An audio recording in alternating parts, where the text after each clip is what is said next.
Good morning. Let's dump my coffee.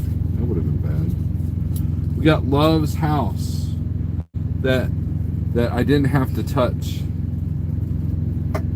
I didn't have to touch the cup or the lid.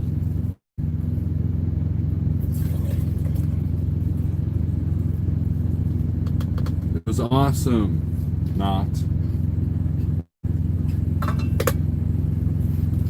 Let's see if anybody comes in here. Probably not. I'm too early.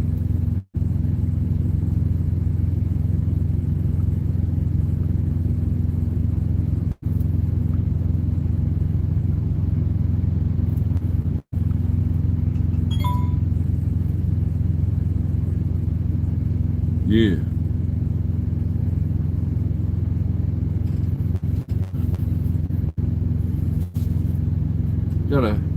Got 9 people in here.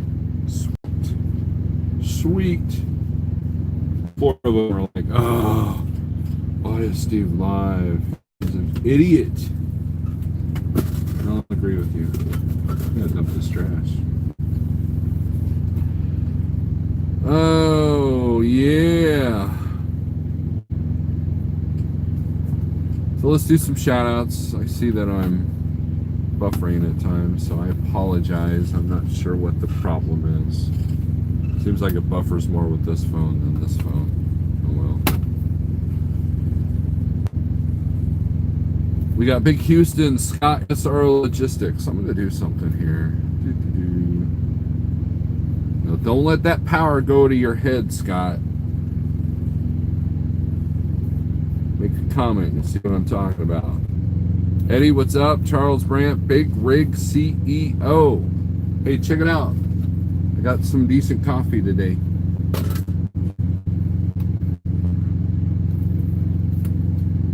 Good morning, Charles. Marty says KW. That was interesting last night. Yes, it was. Big Houston, Pale Rider, TV, Jason Perry. Your life is now complete. Don't let that power go to your head, Scott. Don't let that happen. So what is Charles talking about? Well,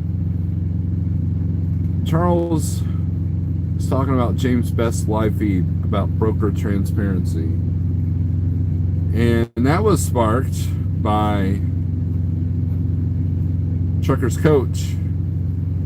His channel, Trucker's Coach TV, did a video. He did the topic, call-in topic of the night was broker transparency. And where's the title Watching the Lunatic Parade come from? Well, it's an Exodus song. There's a thrash metal band called Exodus. If you're not familiar with them and you're into heavy metal, then you've been living under a rock.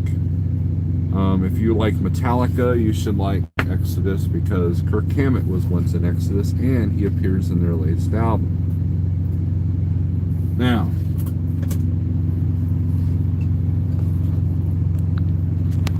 also, I'm watching this Lunatic Parade. I watched a Prime driver train somebody right there, right where it's the only way to get to the fuel island. There's other spots in the back. You see, when it comes to broker transparency and the things that we do as a job, as a career, as a business, there's a lot of people that don't take this business and job professionally. They don't think about the other person. They don't take into consideration what their issues might be. Can you imagine being a trainee and you're learning to back for the first time at a Love's truck stop in the main aisle where all you're going to do is irritate people wanting to get fuel? Can you imagine that? Now, if you survive that, man, that's going to make you tough. But it also teaches you to not give a rat's ass for the people that are needing to come through. And That's the biggest problem that we face in our nation today, is that no one cares about the other person anymore. And the lack of empathy. I even had a family member tell me that or tell another family member that that the rioting is justified, and it kind of broke my heart a little bit, because I don't care who you are, what you're doing. You can't justify the beating and killing of innocent people. And that's the state of the world we live in, right? And I think we're all under a little bit of stress. And the broker transparency, how is that related? Well, the people calling for broker transparency, there's one of several things going on. Number one, you're putting all the blame and all your weight into the brokers. Number two, you're struggling and you're angry and you need to lash out. Get it? Number three, a lack of consideration. If you would learn to understand the broker world, if you would learn to understand what their cost and what their overhead and how their life works, then you can understand what it takes to make money from them. There were 3 loads coming out of what I'm delivering at today. Today's a straight through delivery day. And, on the DAP board, you've got the work list that you can add, right? And I'll get to the more of the comments here in a minute. And there's 3 of these loads, same load, but it's 3 of them. He's got 3 separate loads, so it's not like a multiple posting. So I called.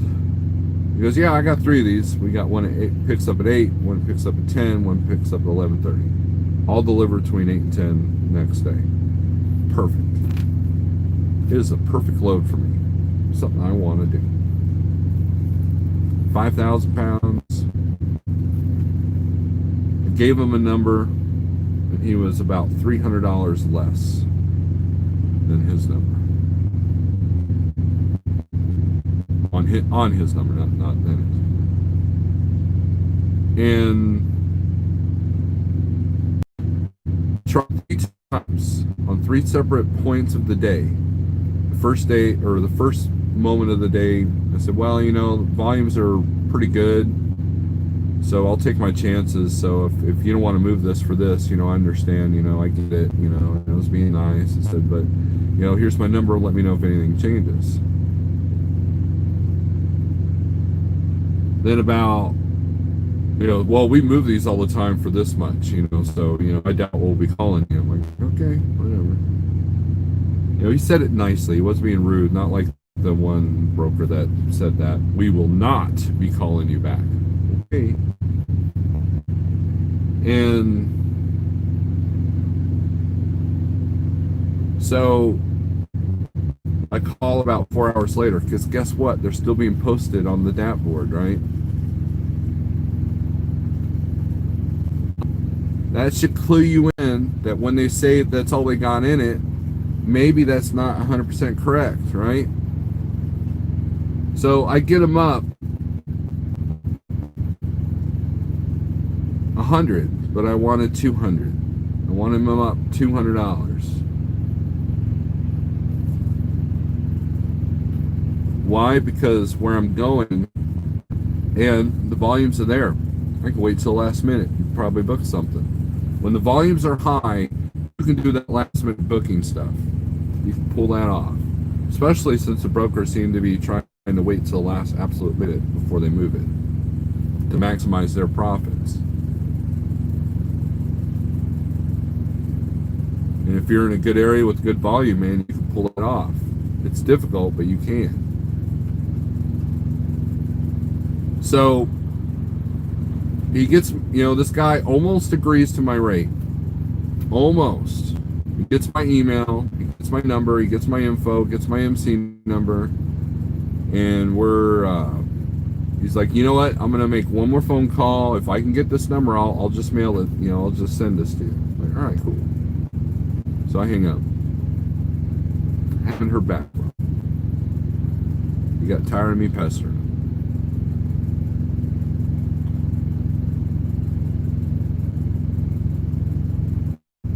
So, well, if anything changes, call me. But if this has to come tomorrow, my rate's going to go up another $50. And that's something that he has to understand. That, you know what? You could have moved it for, let's put a number out there, 1,000. You wanted to move it for 700. You could have moved it for 1,000. But if you're going to wait till the last minute, now you're going to end up paying 1,200. That's how it works. You could have moved it at 1,000. You could have maximized your profits on that day, but you had to be greedy, right? And that is why drivers want broker transparency, because they want to know what that real number is that the broker's telling you. We always hear the excuse, well, that's all I got in it. That's all I got in it. And you know what? If that's all he has in it, either way, they're not giving up that money. So guess what I did? I said, thank you, have a nice day, and I moved on with my life.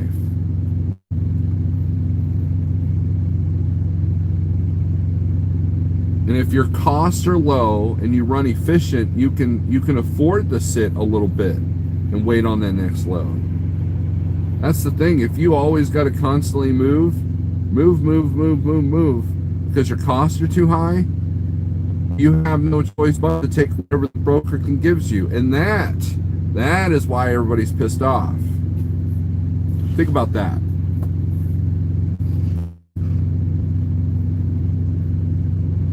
Well, Steve, you said one time that, if you don't like brokers, don't work with them. So how am I supposed to get my own customer? That's a very, very good question. And Truckin' OD talks about how to do that.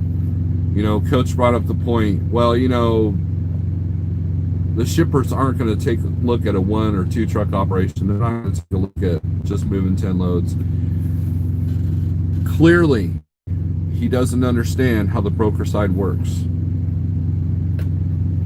how the shipper side works. Because when you guys do a load for Walmart, when you deliver at a Walmart or a Dollar General, the shipper is, guess what? Dollar General. It's Walmart. Those are the shippers. Okay? Not the customer that you have to be bumped dock at. That's not the shipper.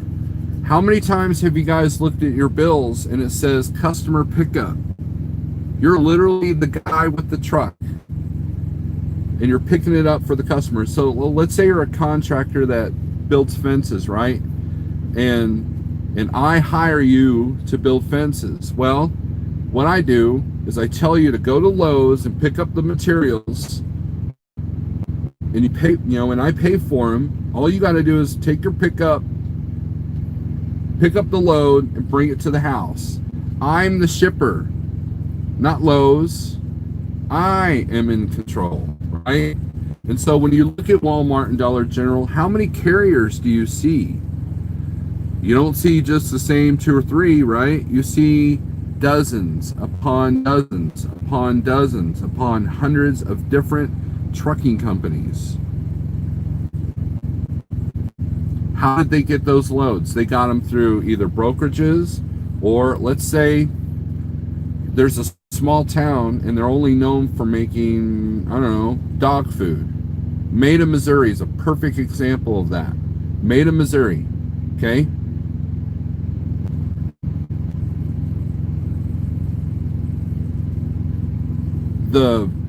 You pick up, it takes, I don't know, I kind of lost my train of thought, but if yeah, that's what I was saying. So let's say there's a local Missouri company that wants to grab 10 of those loads that go to Walmart a month.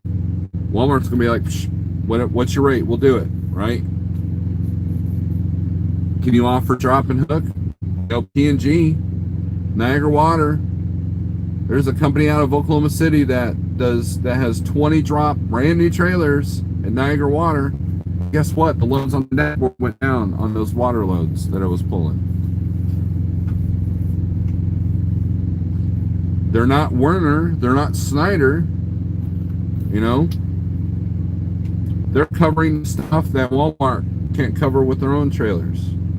You know, and when you look in there, okay, Schneider covers one, you know, all the water loads go into one area. This other company, Stevens, I think, covers all the water loads going to these areas.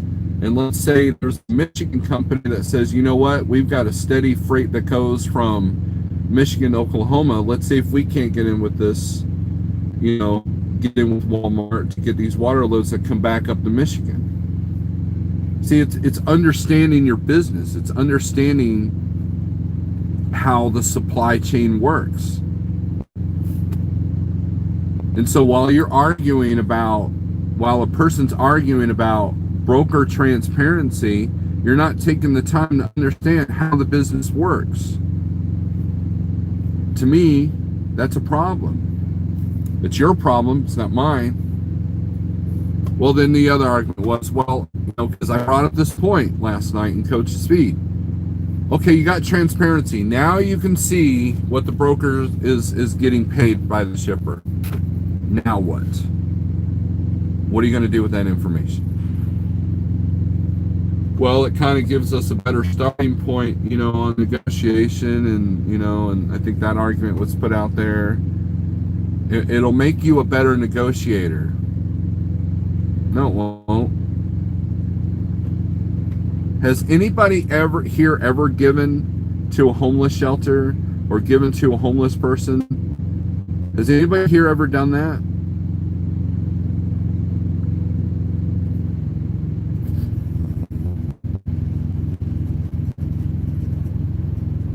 If they asked for more, did you tell them that you don't have any more? How many of us have said, you know, I don't have any money in my wallet, I can't give you any money, you know? But what if there was a big sign up here that said, hey, I have $300 in my wallet right now. I'm only going to give you $1. What kind of animosity would that create? What kind of things would that change in your life, right?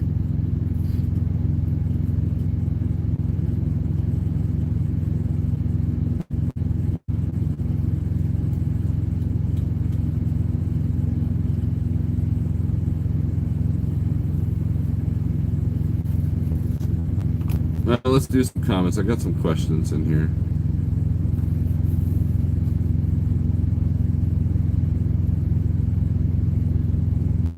Rant, or Provost, yep. Big Tex Truck, what's up?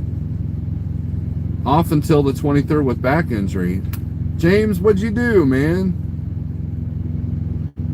You're doing silly stuff, I imagine. Good morning, Mr. Snorler. Greenstrom here in Lewisburg, West Virginia, delivering a small gun shop store. Good paying low. Awesome. Oombley, good morning. Cajun Trucker, good morning, Snorler. I'm going to Landstar. Any advice? I have lots of advice when it comes to Landstar. Cajun, you still in here? I don't want to waste my breath on this. You give out charity to YouTubers? Well, Eddie, I appreciate that. Cajun Chuck, are you still in here? We'll have a little Landstar lesson. How's that? Yep, okay. All right.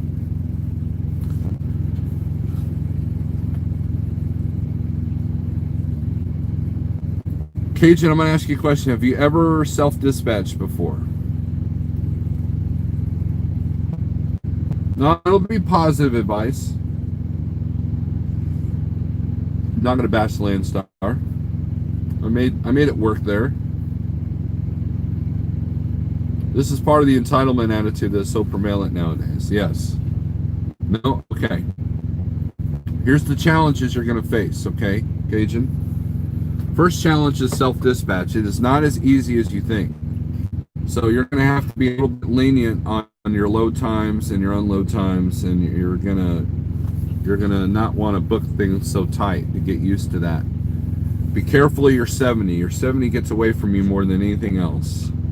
If you're having to run 600, 700 miles a day, or 10 or 11 hours a day, you're going to need a restart. So make sure you keep an eye on your 70 so you know how far you can go. If you keep things at 8 hours a day, then you can run indefinitely.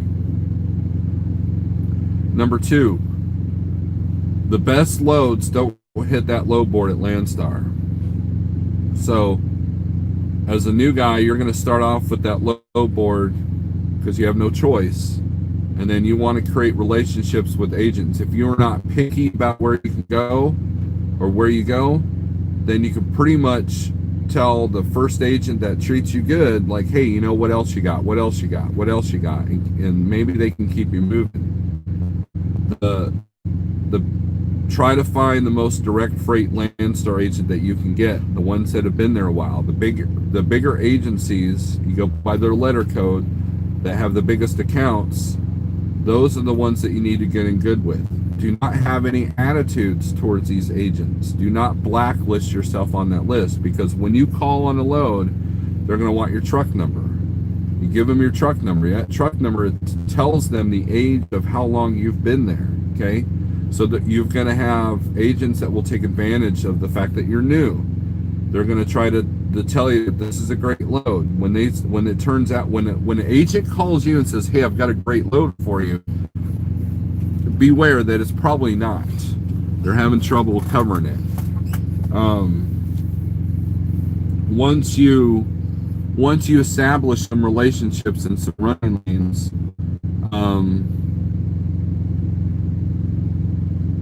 then it'll be a little bit easier. But you've got 2 biggest challenges: self-dispatch and the load board. Now, you got 3 active searches that you've used. I always did one for 100-mile, 150-mile radius going anywhere, any weight. Then I had anything at any rate, yep, in any rate, okay. I would start at $1 a mile, just to get everything in there, right? And then the second one was anything light, like 20,000 pounds and less.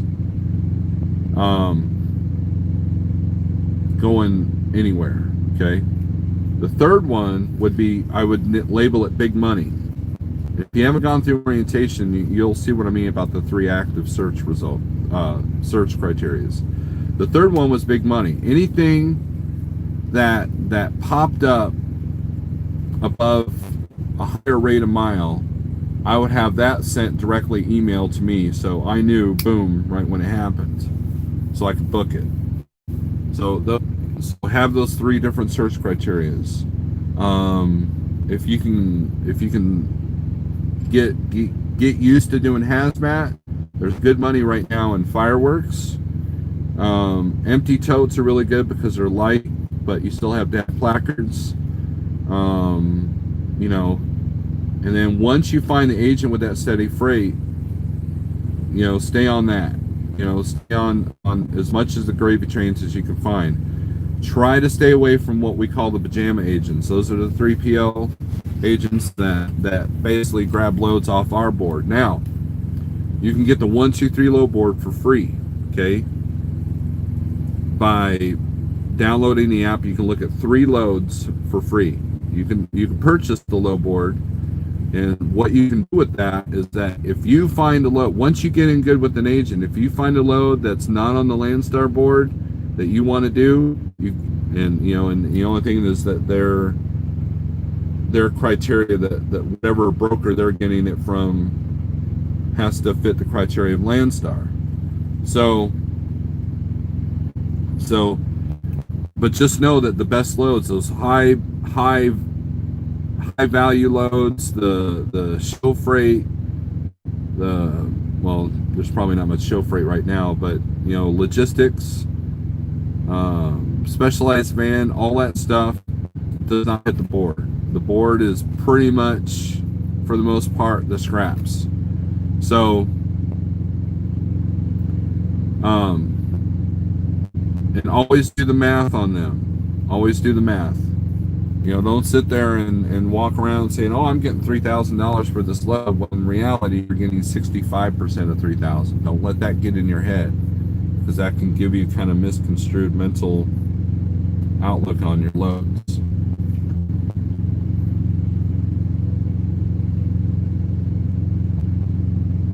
Cage trucker, I have 3 free.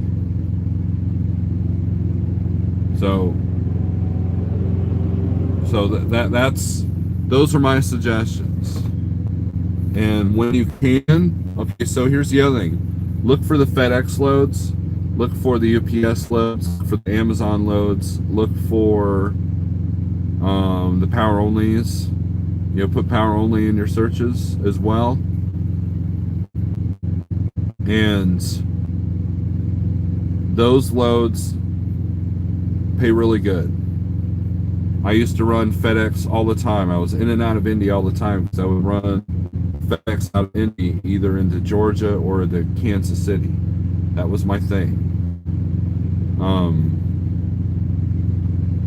So if you, after a year, if you feel that you're doing a lot of drop and hook, then you know, or if you're doing a lot of drop and hook, you may not want to get a trailer. But if you want to get your own trailer, you get a higher percentage. So one of the things you can do is to, like, for 1 month, not run any drop and hook loads for Landstar and get your own trailer. But the drop and hooks will make scheduling a little bit easier. That was the beauty of Schneider, is that the drop and hooks, you know, you can do 2 deliveries in a day and get $1,000, and they're only like 200 miles a piece. You know, but it's the drop and hook that allowed that to happen.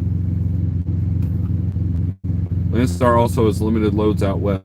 Ended up getting stuck without a load multiple times in Washington, Oregon. Yeah, definitely. Are you doing flatbed? Okay, definitely. You know, the best tool that Landstar has is that when you put up a search, let's say you put up a search St. Louis to Dallas, right? Oh, or there's a load on there. Oh, here's a load going to Dallas. So you click on that, and then you see the reloads it'll show you the load board out of Dallas right there. If that number's low, just know that you're either going to take a hit or whatever, you know, or you're going to struggle to get a load.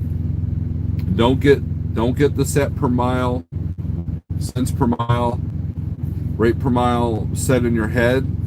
You know, it's a combination of rate per mile, rate per day, rate per, you know, basically what you're getting throughout the week.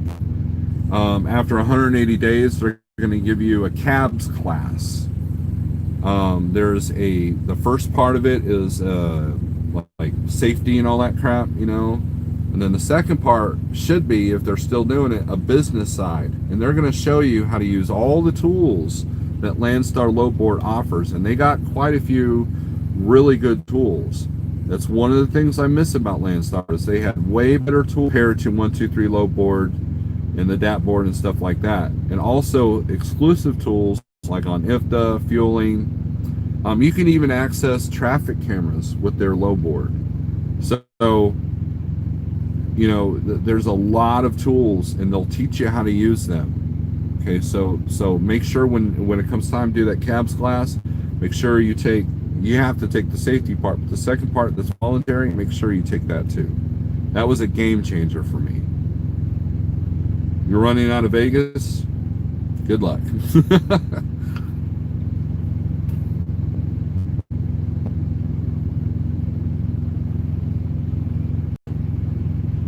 Math is hard, like coach.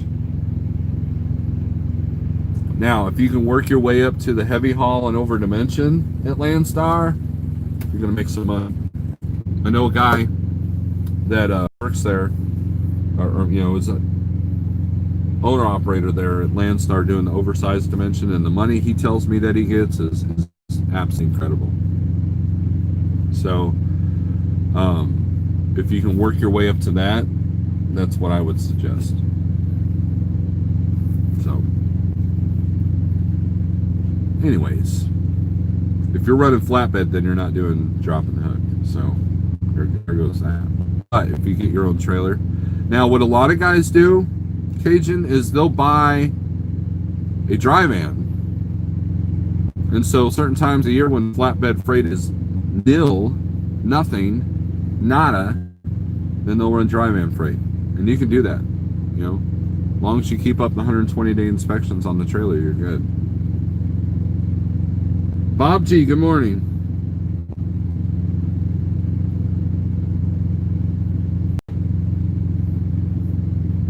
But next gen, what's up? I don't know if I said hey to you. So, I'm sitting here watching life, watching the Lunatic parade. That's a cool Exodus song, by the way. Go check that out after this video. See, back to the broker transparency thing.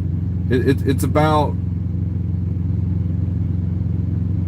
understanding the industry. Okay, it's easy to point fingers at the people that you think are keeping money from you, but the reality is they're the rich person in the parking lot that may or may not give you the money that you want as a homeless person. And so you might go up to that rich person and he says, you know, you need to give me money because I deserve it. I deserve it.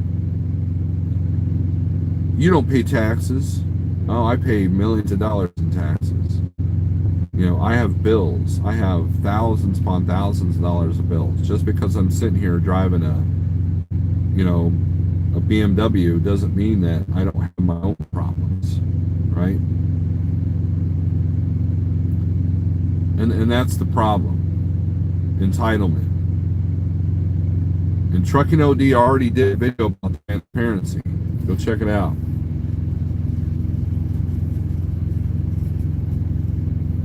And so this whole transparency thing, you know, well, you know, that regulation that allows you to look at the loads after you've done them 3 years to the fact, you know, that's in place, but then you get blacklisted by the broker that you want to see that on. So, you know, there needs to be regulations on that, you know, like you shouldn't be blacklisted for asking for that information. That's how the world works, people.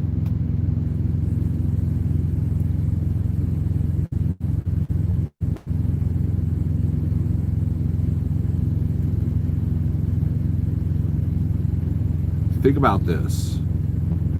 Let's say they do say, you know what? You have the right to ask the broker before the load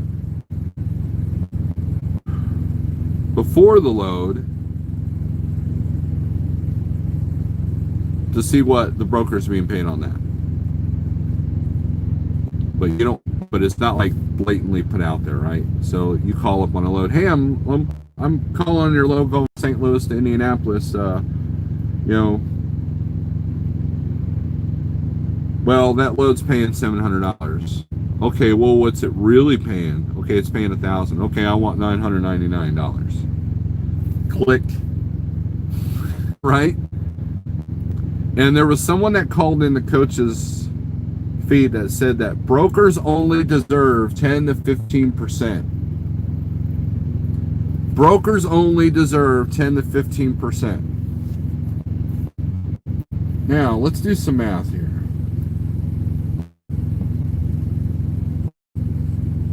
Let's say you're doing a load for $2 a mile, 2.00, okay? Times 0.15. That adds 30 cents, right? So, if my cost per mile, so let's see, 2.0 minus 0.30, that's $1.70. Okay, so if my cost per mile is $1.30, and I get something for $1.80, well, no, you can't do that because you're making more than 15%. Who comes up with these numbers, right? Who comes up with these numbers? How do you know what their profit margin is? You don't. And because people feel that they're entitled to something, they're going to disrupt the free market system that we all have. Here's a perfect example. This whole civil unrest that we're dealing with. It's disrupting everything. It's disrupting how you walk into a store. It's disrupting the funding for police departments. It's disrupting police departments. It's disrupting how people are wording things in their advertising. It's disrupting commerce with the protests on the highways. It's disrupting people's lives. And you want to add more disruption because you're not getting what you feel is a fair shake? Guess what? Life is not fair. Life is not fair. And I don't know where people get this impression that life is fair. It is not fair. It just isn't.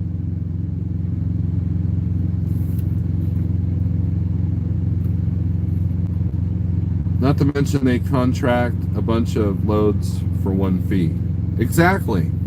So, hey, we will move 20 water loads this month for X amount. And Walmart's like, sold, right?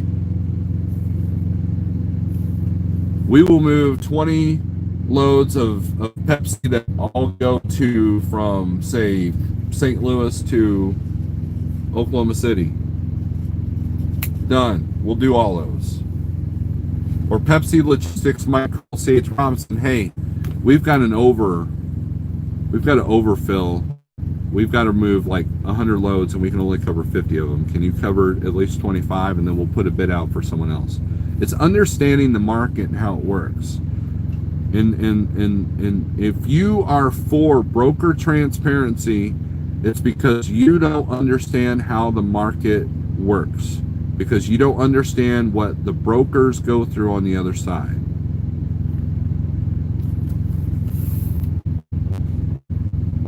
The people ask for transparency really don't understand business. They should spend more time managing, learning the business, says Bob G.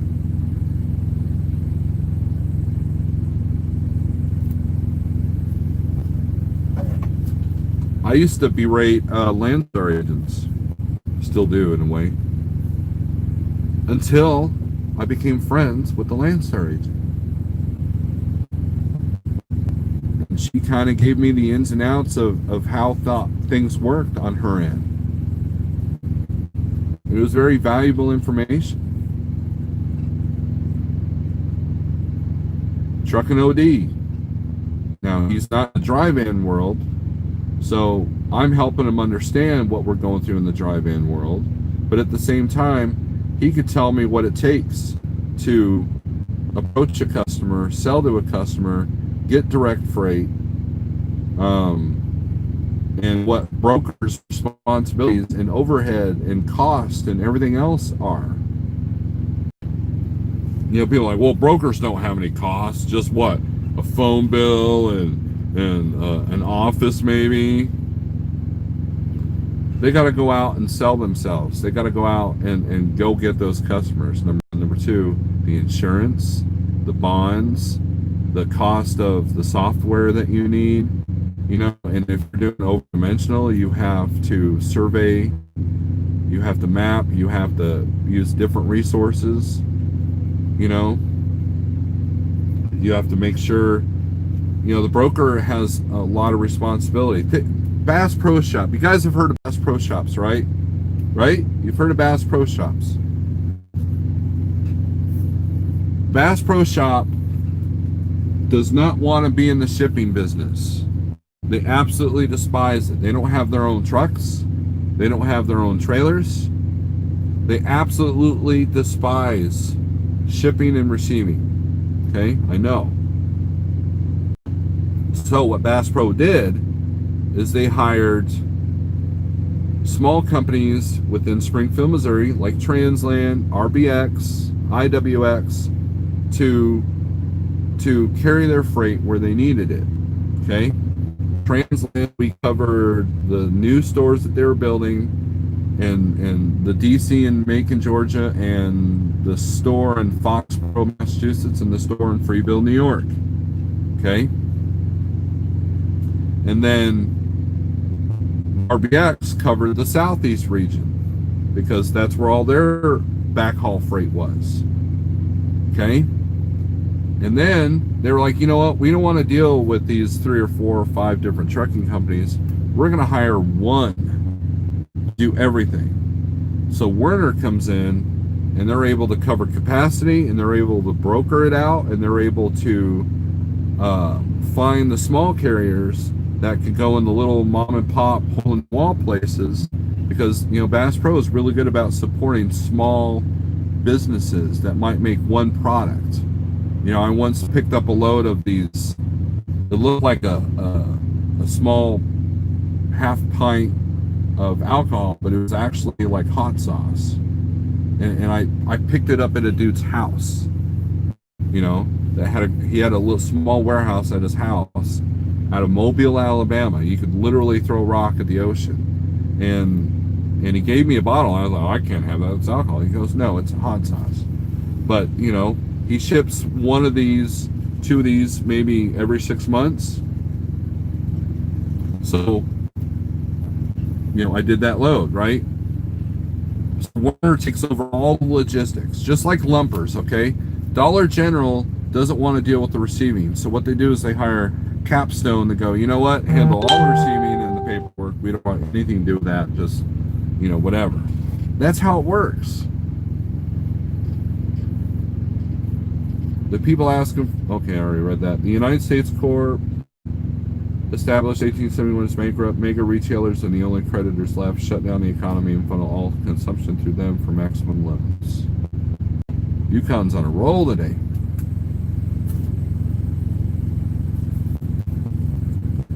Understanding the system. We'll talk about Landstar for a minute. Once I understood how their system worked, and how it worked against the driver and some of the agents there because of competition, I felt that they were not a good partner for me because there were a lot of weaknesses in their system that corporate knew about but didn't want to address. And what it came down to was the 3PL agents and how cutthroat, because I would have an agent that would have a steady customer, and then next thing you know, there's other Landstar agents stealing that customer, bringing the rates down. And that's essentially what happens. There's a lot of loads out here where let's use Walmart as an example. Walmart has to move 1,000 loads of bottled water this month, okay? All right, so they're going to go with the cheapest that they possibly can. So if one carrier can offer 100 loads at X amount, and then another carrier can offer this amount, and it's like 10 to 20% less than what they paid last month to move bottled water, what do you think Walmart's going to do? They're going to hire, okay, sold. And if the brokerage or carrier negotiates too low where they take a loss, that's on them. And so that's where you find, the situations that we were in as the rates declined in 2019. COVID just kind of screwed everything up, right? And supply and demand. And people should have learned that supply and demand is a big part of that.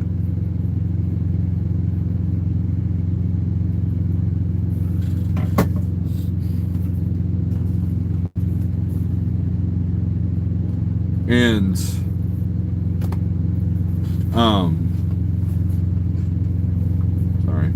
that was distracting.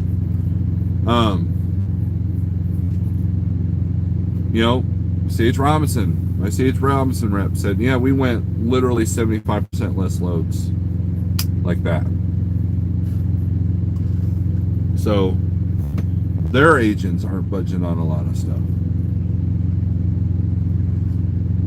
So how did I adjust to that? How do I adapt to that? Well, I lowered my costs. Solving problems for your customers. People say that people pay for that service. It's not just about driving from point A to point B. Exactly, Bob G. You understand. You understand. Speaking of which,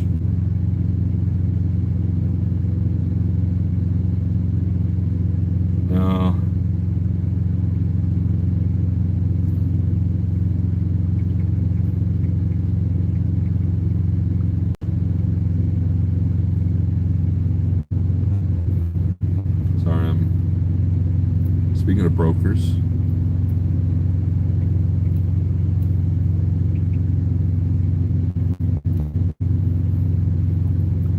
Oh well.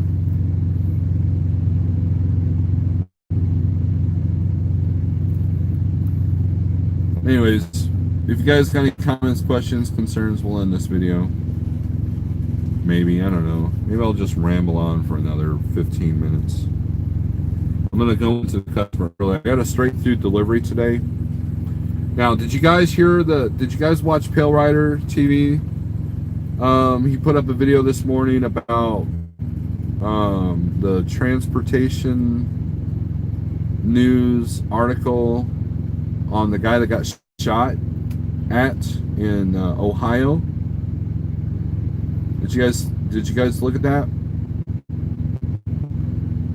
Around mile marker 48, he got shot at, broke his glass.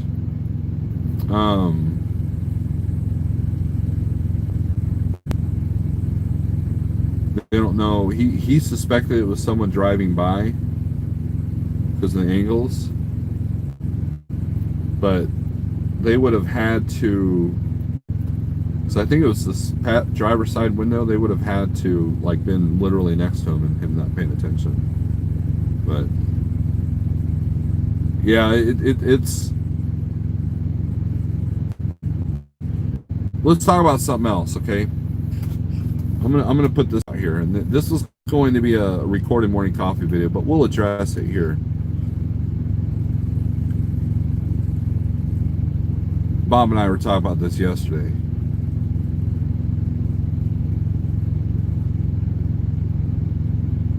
With all the civil unrest, with all the mental lunatic parade going on, I'm going to call it, it's hard to stay focused. It's hard to be optimistic for the future. I've got 5 different people tell me,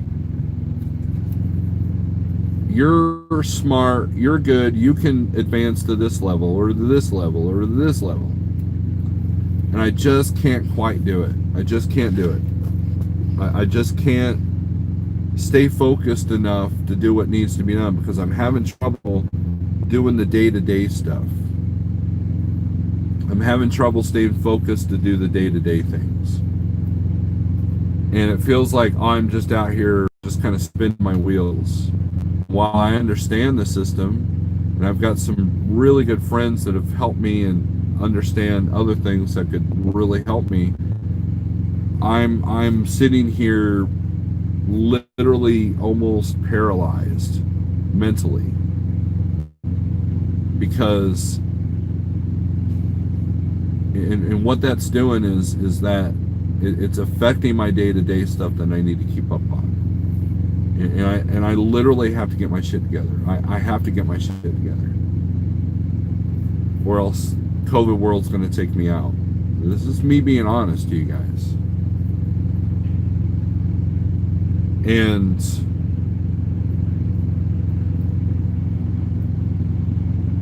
while people are arguing over broker transparency, I'm looking at the bigger picture of the whole industry and the supply and demand, and what can I do to overcome the challenges that we face today.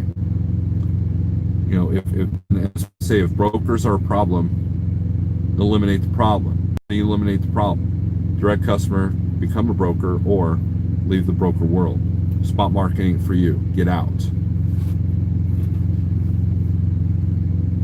I guarantee you that if this system doesn't work for me anymore, I'm out. I'm done. I'm not dealing with brokers anymore, but I'm making it work. How am I making it work? By understanding what they go through, what they're looking for, what they need. And then in turn, I'm helping brokers understand what we need, what we're looking for, what we look at, what we're concentrating on.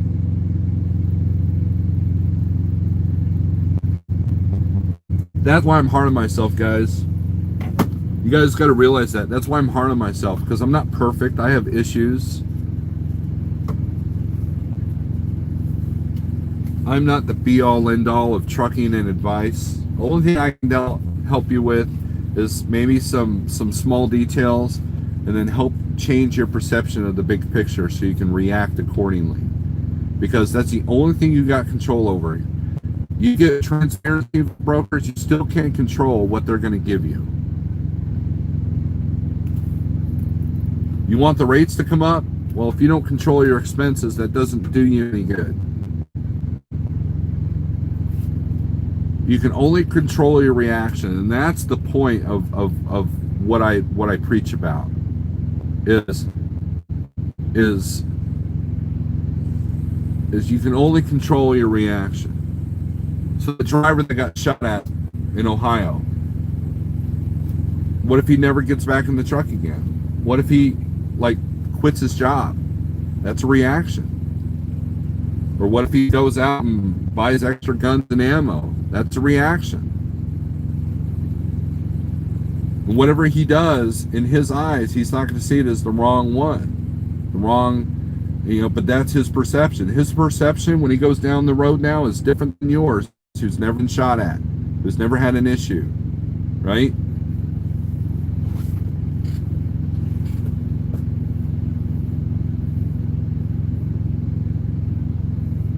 You advanced to a YouTube watching, Amoeba. Cajun, you're welcome. If you guys have any questions about anything that maybe I could possibly help, Doomytunestransport@gmail.com. We appreciate your honesty. We all deal with the same thing. Stick to your plan. I keep circling back to what my goals were when I came in trucking. Brokers can't hold you back from your goals. Easy. Go to church and grow a garden. Been doing that, Yukon. So, and I appreciate that, Eddie. I think that's the problem. I don't have a plan. I mean, I have a plan for survival. I have backup plans if anything ever happened at like trucking. I've got backup plans if I can't even, drive a truck. But I don't have any set plans in place. I'm just kind of out here all, as James Best would call, willy-nilly. I think that's affected me at this point.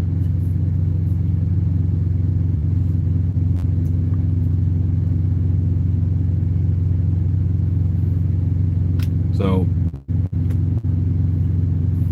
there's been times where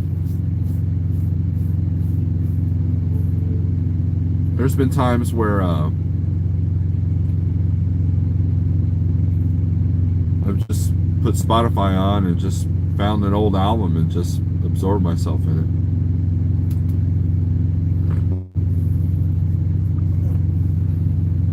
it. He is lucky he didn't get hit.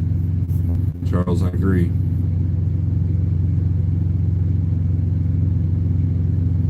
Worry about some problems and situations that you can do something about that. And that's what I do. I mean, I can't control, that's the point of the whole broker transparency thing is you can't control what they do.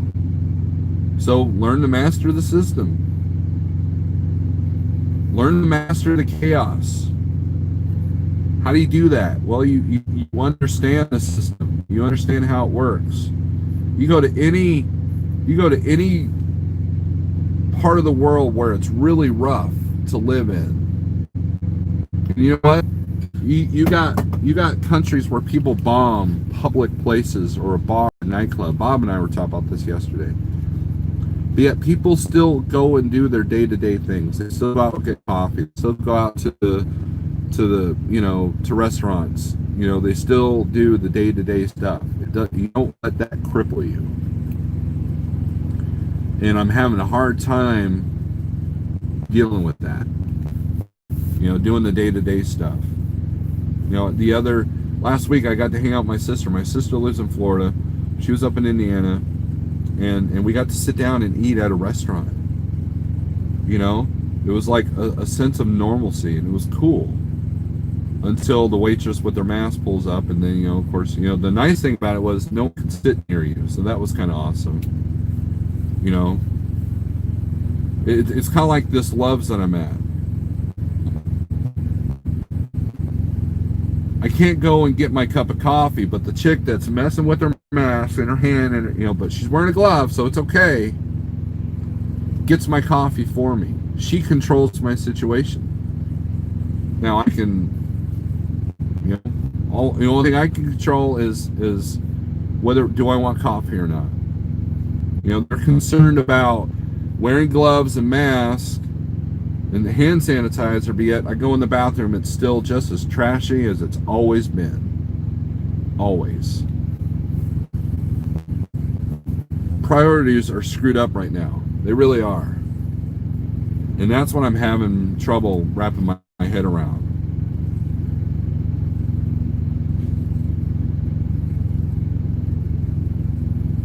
You have one of the best resources in Jeff to help put together a plan. Can I call you when you're done here? Yeah.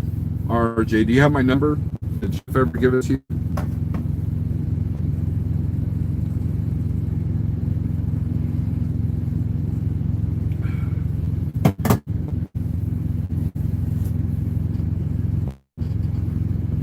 Anyways, I should probably get going.